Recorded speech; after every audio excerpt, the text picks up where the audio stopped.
Welcome back to my channel guys, at welcome din po sa ating panibagong episode. Today's video, tayo nga pala guys ay nag-solo dive at nagdayo tayo sa Sumilom Island.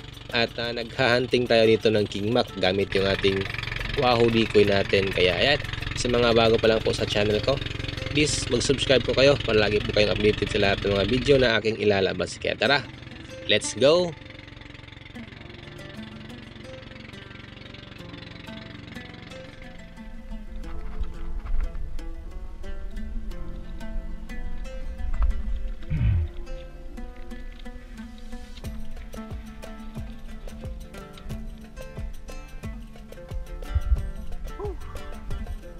Layo na narating natin guys. Nandito tayo sa Sumilom. So doon kanina sa may bahura. Yun yung bahura doon. May nadaanan akong malaking barakuda. Dito pala sa taas kitang kita ko na sa sobrang linaw. So sana lumapit dito sa decoy natin yun. Oh, let's go.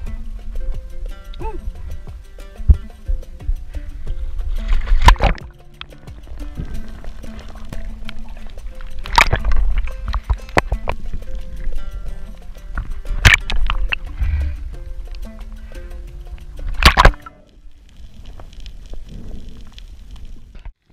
Makalipas guys ang halos 2 oras nating pag-aabang ng isda na lumapit sa decoy natin or yung mga tangigi na lalapit sana, ay wala pong nagpakita. Kaya negative tayo sa spot na to, hindi tayo nakadali ng King Mac. Kaya after nito ay lumipat ako ng ibang spot guys, at nag-decide ako na doon na lang ako magda-dive sa tabi sa Basol Island. Kaya pagkatapos nito ay nagtungo na kagad ako habang maaga pa.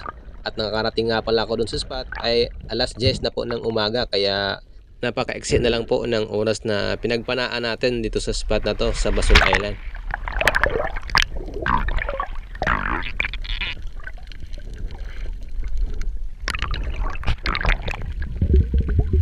After ng ilang minuto guys ay eto, nakarating na kagad tayo sa mismong area kung saan tayo magsiset ng pag-dive dito or pag-ambush. So eto yung ating naging unang pag-dive dito.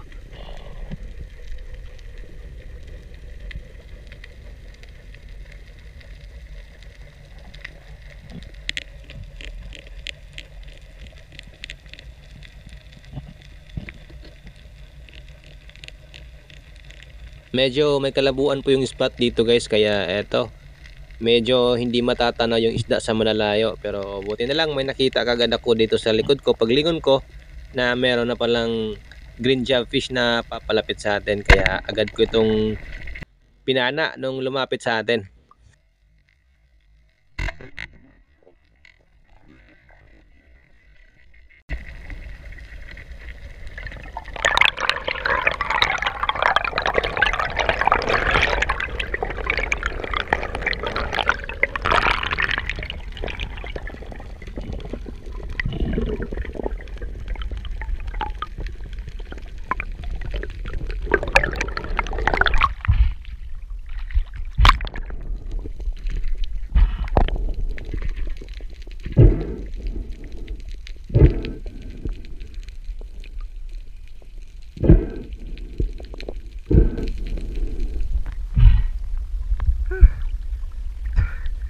Jumpish.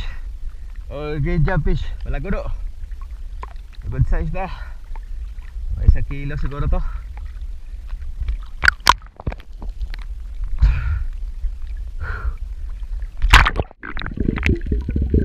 Nang maituhog ko ng isda guys, nag-dive ulit ako dito sa may kalapit na area kung saan ako unang nag-dive. So eto yung ating pangalawang pag-ambush natin dito, kung saan hindi ko inasahan na may GT pala na papalapit sa atin. At buti na lang ay maamo at napana ito natin.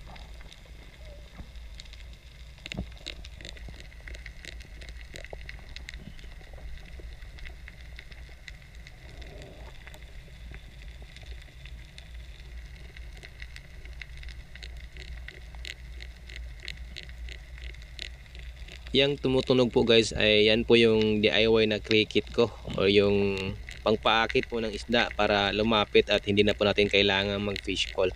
So ito yung gamit ko ngayon, yung aking DIY na kinalawang na at effective naman, at may lumapit na GT.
kapit ng sima natin guys.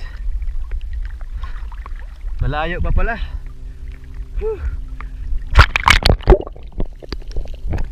Akala ko tamang range na. Ito, hindi nakatagos yung pana natin.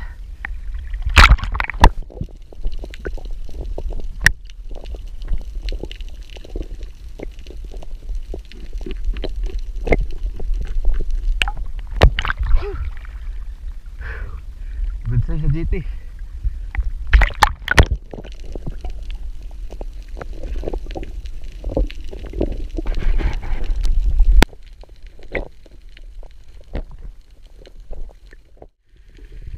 At after ko nga guys ma-secure yung GT natin, biglang nagpakita itong mga rainbow runner. At kaya sinubukan kong i-dive bomb, kaso medyo may lap naman kaya hindi ko na lang pinilit. At nag-ambush na lang ako dito sa may gilid ng bato.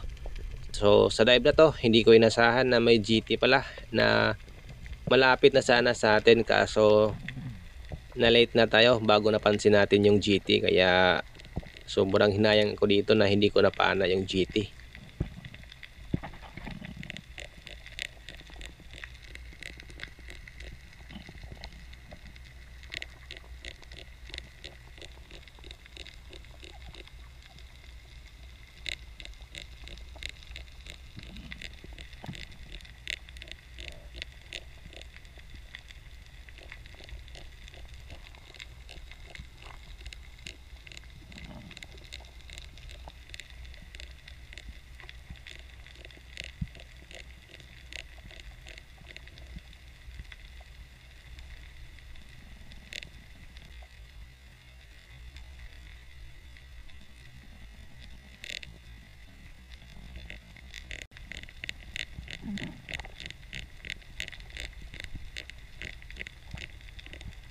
Sayang guys, malaki na sana. Kaya nung pag-aahon ko dito, may biglang nagpakita na naman, grupo ng mga rainbow runner. Kaya nakapana ako dito ng isang piraso. Kaso na-place yung pagkatama natin dito, kaya napunit yung laman ng isda at nakawala yung rainbow runner dito.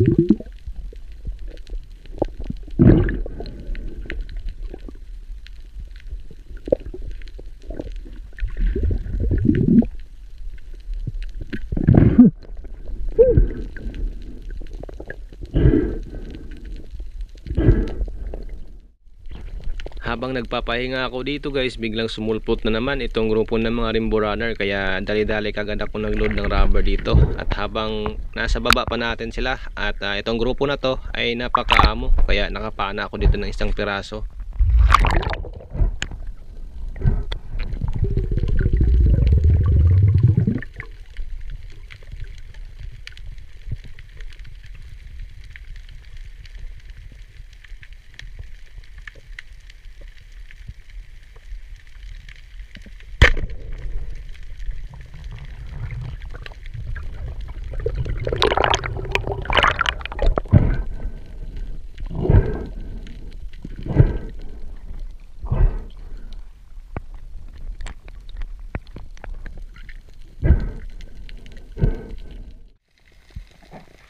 At sa sumunod na pag-dive naman natin dito guys, nag-ambush ulit ako dito. At nag-abang ako dito kung may GT pa ba na lalapit sa atin.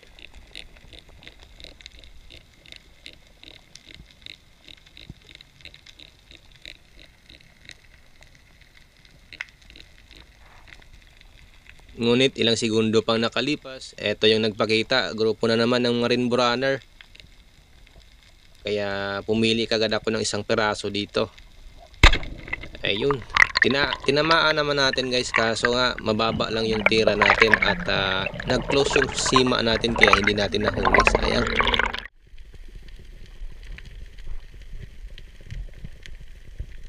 At ilang minuto pang nakalipas guys ay eto, may nagpakita na naman mga rainbow runner, kaso mailap sila kaya hindi ko pinilit. At nag-ambush na lang ako dito at baka may isda pa na lalapit sa atin.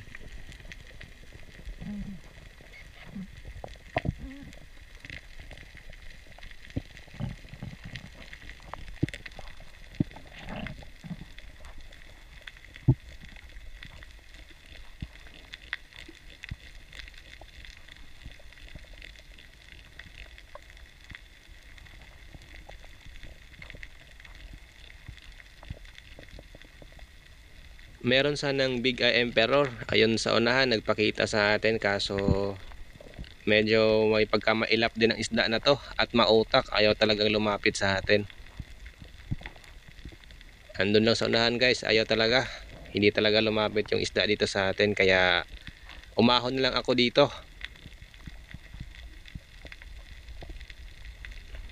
At sa pag-ahon ko naman dito guys, may napansin ako na isang GT na nagmamadali at papunta sa atin, kaya agad akong nag-dive ulit at hinintay ko na lumapit yung GT sa atin, at buti na lang maamo yung GT at talagang lumapit ito sa atin, kaya pagandahan natin ng tama dito.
Another GT.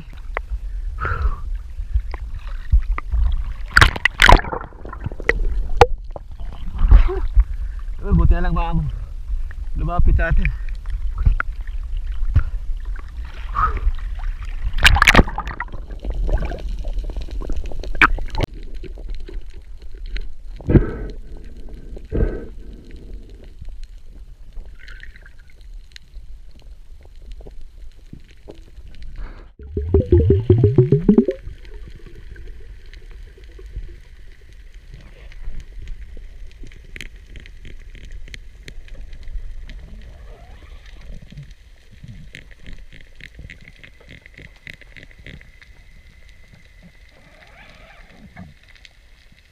Pagkatapos ko naman guys maituhog yung isda natin, nag-ambush ulit ako dito at nag-abang ulit ako dito kung may GT pa ba na lalapit sa atin.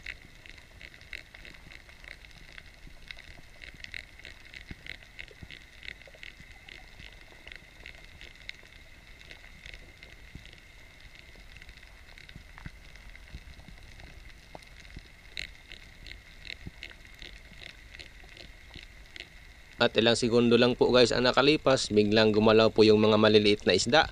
At eto pala yung papalapit sa atin, isang GT.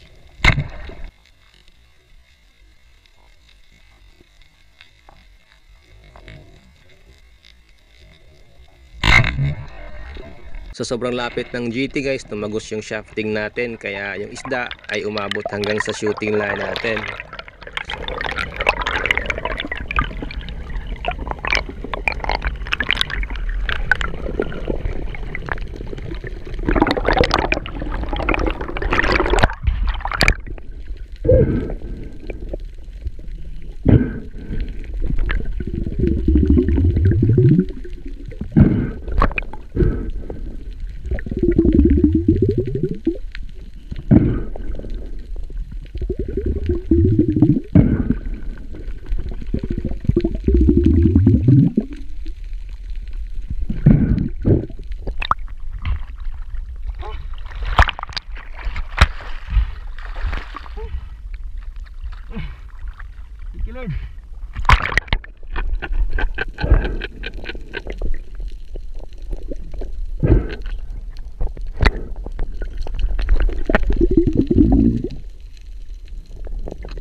Patlong GT.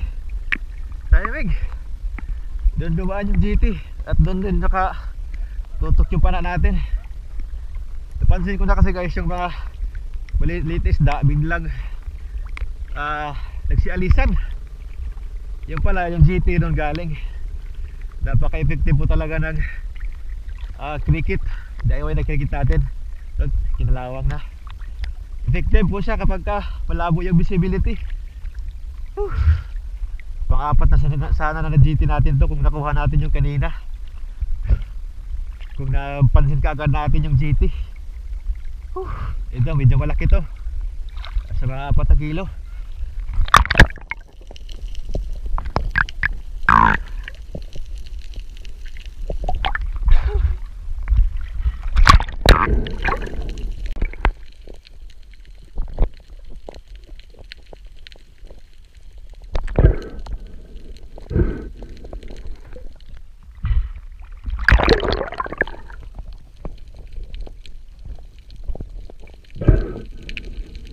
Shoutout nga pala kay Sir Johnny Haiktin at shoutout din kay Sir Ribando Salongo from Las Piñas City, Manila. At shoutout din po kay Sir Jose Roldan Hornales. At shoutout din kay Junilito Gibertas. Salamat ka Radyo Adol. At shoutout din kay Kuy Suiti at sa kanya pong asawa na si Danica Naihal from Maragondon, Cavite. At kay Ma'am Rosana Villarmosa at kay Sir Romel Navarrete. Maraming salamat po. Yung kanina, pangatlo. Yung una natin.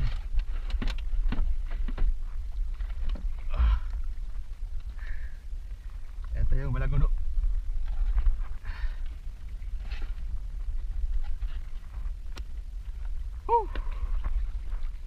Dahil pa tayo. Habang mahina na yung agos. Baka may GT pa ito kasama. Yung kanina nakita natin na hindi natin napana. Mas malaki pa yun dito. Red Buranten dalawa. Tayo po tayo guys. Sayang hindi tayo nakadala ng ice or yellow. At wala din tayong baon dala. Maganda sana rin ito paabot tayo ng hapon. Baka marami pa itong GT.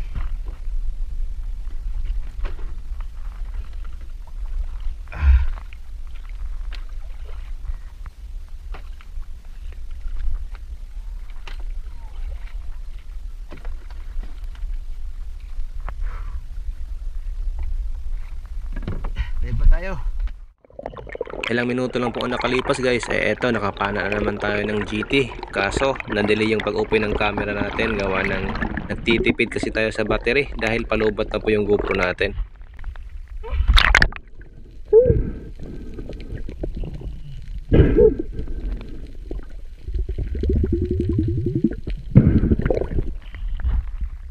Thank you Lord.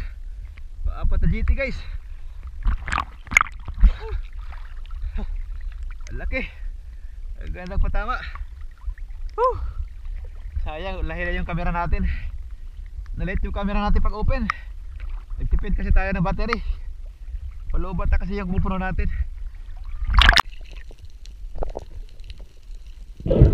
So yan na guys.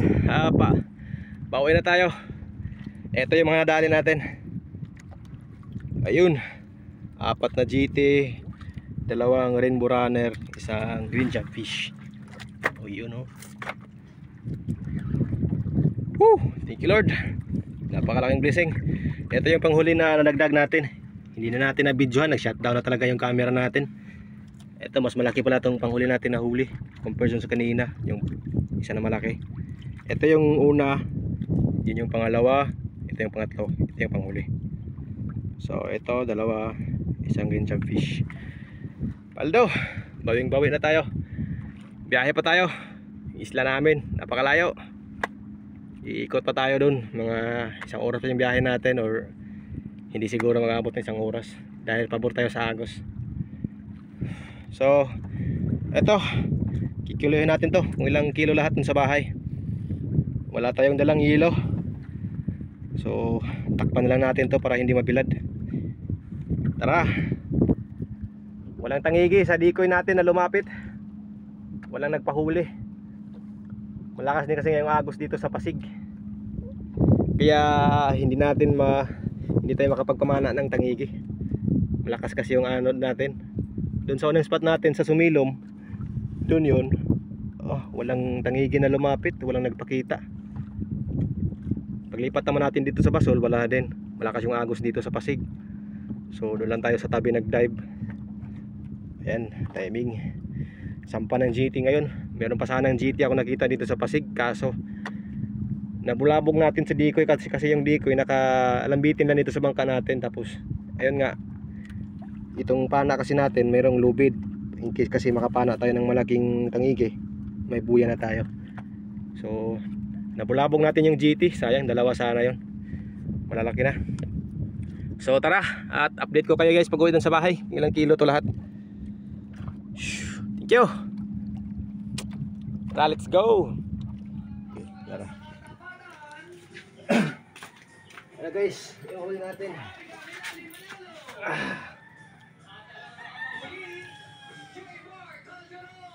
Okay, ay pagka timbangin natin guys, ilang kilo. Madali na, wala na ko na. Sana kaya nag-video pa. Vlog pa ko.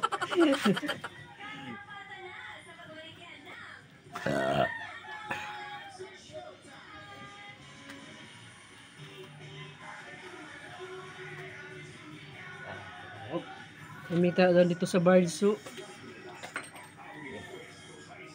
Unang isda. Ilang kilo? Tara. 3.8.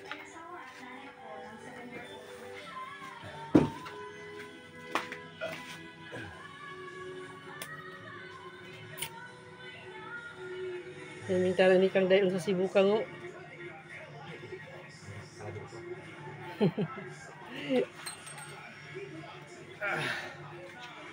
Okay, pangalawa.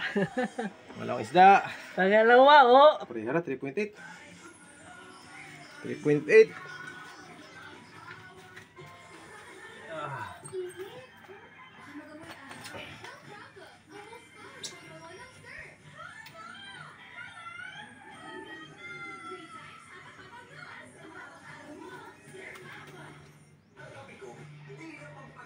Oh, buhay pa, oh, buhay pa.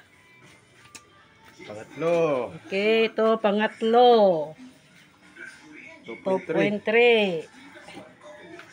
Pangatlo.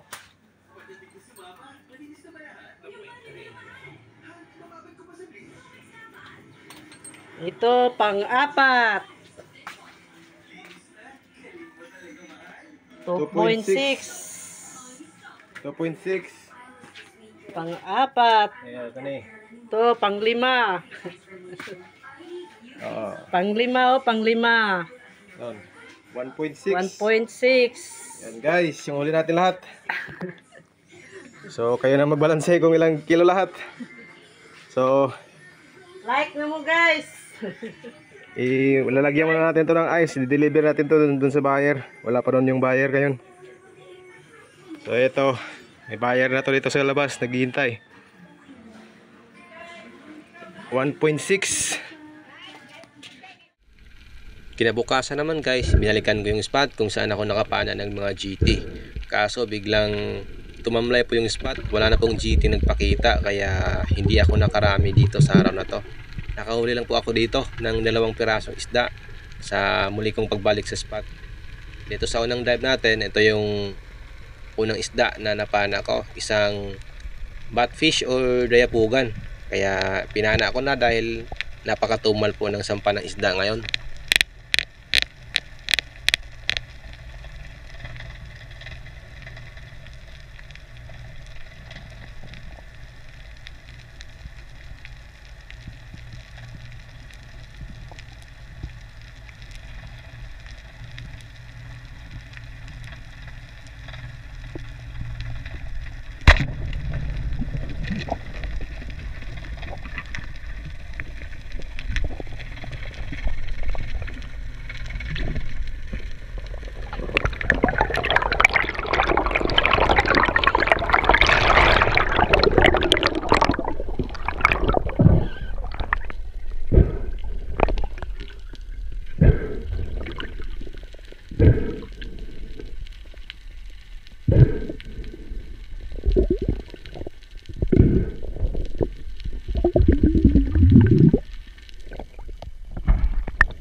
pugad.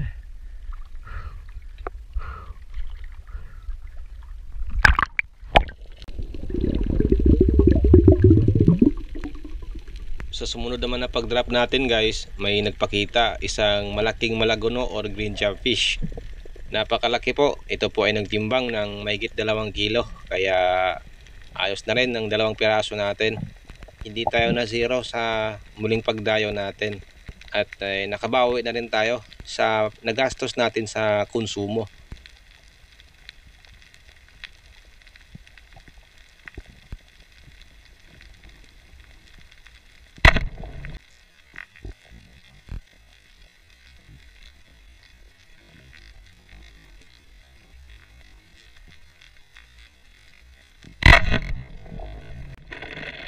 Napababa yung pagtira natin dito guys, at sa may bandang tiyan natin to tinamaan. Kaya ginawa ko dito, binigyan ko muna ng line yung isda para hindi po mapunit yung kanyang laman.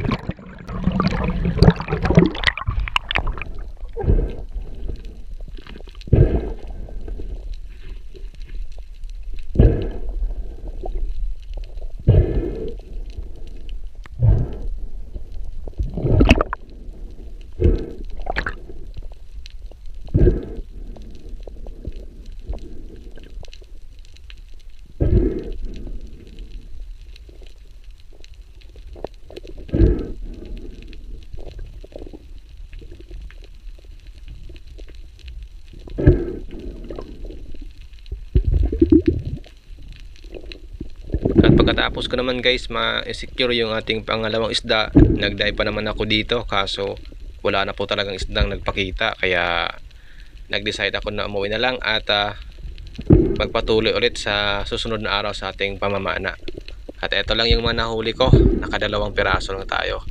Pero goods na kahit papano, dahil sa unang araw natin dito, kumita naman tayo ng mahigit 3,000. Kaya goods na rin kahit papano. Green jobfish. Napakalaki. Buntik kakabala. Napunit yung laman. Napakababa ng tira natin.